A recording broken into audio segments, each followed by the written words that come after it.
السلام علیکم ورحمۃ اللہ وبرکاتہ۔ آئیں مل کر درود و سلام پڑھتے ہیں۔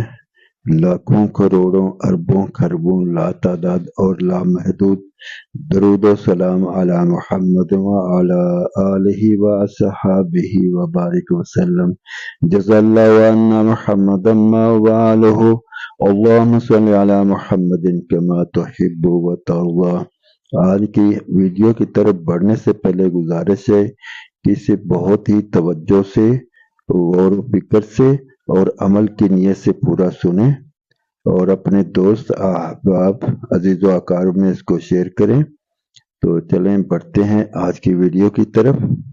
ہماری آج کی ویڈیو کا عنوان ہے کہ مسلمان کا رب تعالیٰ جل شانہ کے ہاں کیا مرتبہ اور مقام ہے۔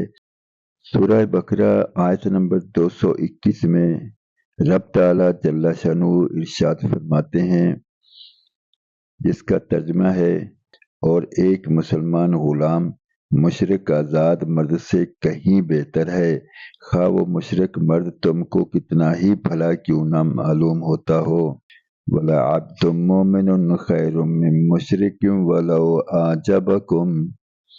ایسے ہی رب تعالیٰ جل شانہ سورہ انعام آیت نمبر 122 میں ارشاد فرماتے ہیں، وَمَنْ كَانَ مَيْتًا فَأَحْيَيْنَاهُ وَجَعَلْنَا لَهُ نُورًا يَمْشِي بِهِ فِي النَّاسِ كَمَن مَّثَلُهُ فِي الظُّلُمَاتِ لَيْسَ بِخَارِجٍ مِّنْهَا۔ رب تعالیٰ جل شانہ کا ارشاد پاک ہے، کیا ایک ایسا شخص جو مردہ تھا، پھر ہم نے اس کو زندگی بخشی اور ہم نے اس کو ایک ایسا نور عطا کیا جس کو لیے ہوئے وہ لوگوں میں چلتا پھرتا ہے، بھلا کیا یہ شخص اس شخص کے برابر ہو سکتا ہے جو مختلف تاریکیوں میں پڑا ہوا ہو اور ان تاریکیوں سے نکل نہ سکتا ہو؟ یعنی کیا ایک مسلمان کافر کے برابر ہو سکتا ہے؟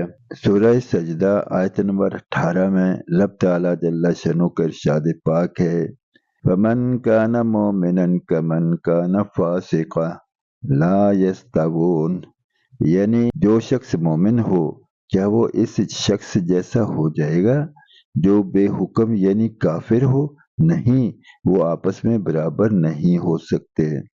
سورہ فاطر آیت نمبر 32 میں رب تعالیٰ جل شانہ کا ارشاد پاک ہے، پھر یہ کتاب یعنی قرآن پاک ہم نے ان لوگوں کے ہاتھوں میں پہنچایا جن کو ہم نے اپنے تمام دنیا جہان کے بندوں میں سے با اعتبار ایمان کے پسند فرمایا۔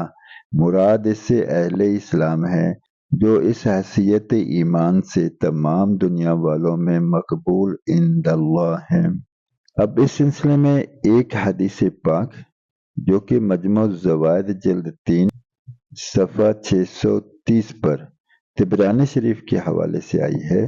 حضرت ابن عباس رضی اللہ عنہما فرماتے ہیں کہ رسول اللہ صلی اللہ علیہ وآلہ وسلم نے کعبۃ اللہ کو دیکھ کر تعجب سے ارشاد فرمایا، لا الہ الا اللہ، یعنی اے کعبہ تو کس قدر پاکیزہ اور تیری خوشبو کس قدر عمدہ ہے اور تو کتنا قابل احترام ہے، لیکن مومن کی عزت و احترام تجھ سے زیادہ ہے۔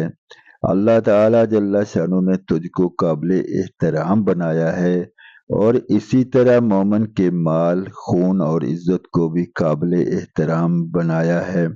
اسی احترام کی وجہ سے اس بات کو بھی حرام قرار دیا ہے کہ ہم مومن کے بارے میں ذرا بھی بدگمانی کریں۔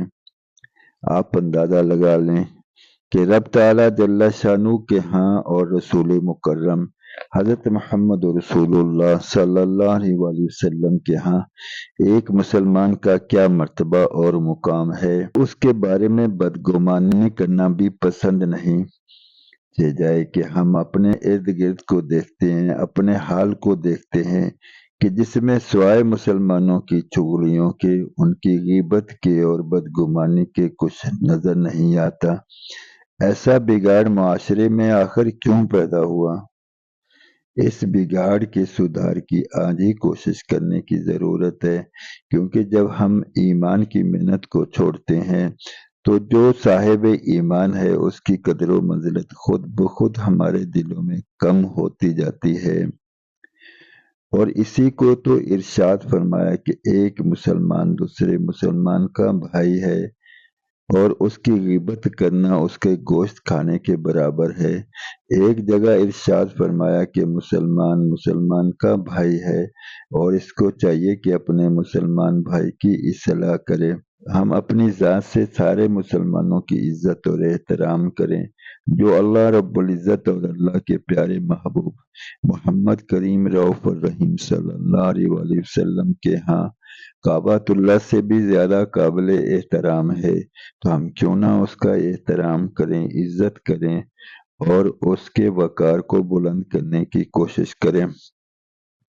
تو آئیں مل کر ہم رب تعالیٰ جل شانہ کے احکام کو اور نبی مکرم صلی اللہ علیہ وآلہ وسلم کی مبارک احادیث کو اپنے دوست احباب عزیز و اقارب میں شیئر کریں، ان کو بھی نبی مکرم صلی اللہ علیہ وآلہ وسلم کے ہاں جو مسلمان کا مرتبہ اور مقام ہے اس سے روشناس کرائیں۔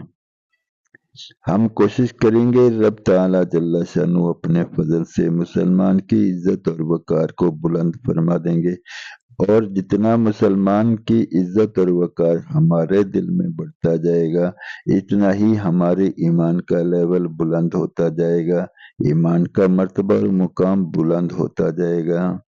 اللہ تعالیٰ جل شانہ آپ سے راضی ہوں۔ جزاکم اللہ خیر و احسن الجزا۔ انشاءاللہ ملتے ہیں اگلی ویڈیو میں، تب تک کے لیے اللہ حافظ۔ السلام علیکم ورحمۃ اللہ وبرکاتہ۔